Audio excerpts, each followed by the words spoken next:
ज्ञान वेदांत से न होय ऐसा ब्रह्मांसे सगुण करगुण भूमि से दाजविले संतानीस. இந்த ஓவியின் பொருளாவது, உருவமற்றதான எந்த பிரம்மத்தை பற்றி வேதங்களால் கூட வர்ணிக்க இயலவில்லையோ அத்தகைய பிரம்மத்தை மகான்கள் உலகத்தில் உருவத்தோடு அவதரித்ததன் வாயிலாக வெட்க வைத்து விட்டார்கள் என்றோ என்று கேட்கின்றார். உருவமற்ற பிரம்மத்தை யாராலும் வர்ணிக்க இயலாது. 1000 நாவு படைத்த ஆதிசேஷனாலும் வர்ணிக்க இயலாதவர் கடவுள், வேதங்களாலும் வர்ணிக்க இயலாதவர். கணிதத்தில் இண்டக்ஷன் ஹைபாத்தசி, டிடக்ஷன் ஹைபாத்தசி என்று 2 சொல்லப்படுவதுண்டு.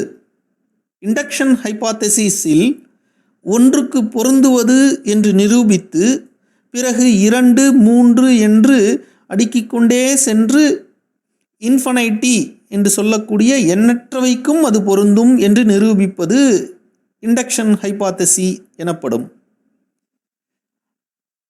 இப்படி இறைவனை வர்ணிக்க இயலாத நிலையில், அதாவது அடுக்கிக் கொண்டே சென்று வர்ணித்து முடிக்க இயலாத நிலையில் வேதமானது டிடக்ஷன் ஹைபாத்தசி மூலம் முயற்சி செய்கின்றது.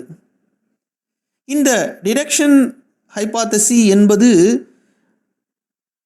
குறைத்து கொண்டே வந்து இறுதியில் ஒன்றுமில்லை என்று முடிவுக்கு வருவது, இறுதியாக எஞ்சுவது எதுவோ அதுதான் என்று முடிவு செய்வதாகும். அப்படி பரபிரம்மம் என்பது இது அல்ல, இது அல்ல, நேத்தி நேத்தி என்று சமஸ்கிருதத்தில் சொல்லப்படுகின்றது. இப்படி நேத்தி நேத்தி, இதுவல்ல இதுவல்ல என்று ஒவ்வொன்றாக விளக்கிக்கொண்டே வந்து முயற்சித்தாலும் கூட பரபிரம்மத்தை வர்ணித்து முடிக்க இயலவில்லை.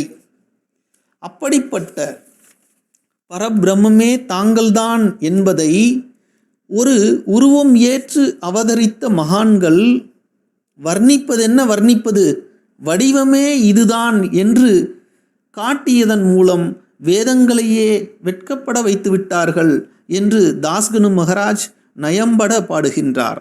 ஜெய் சாய்ராம்.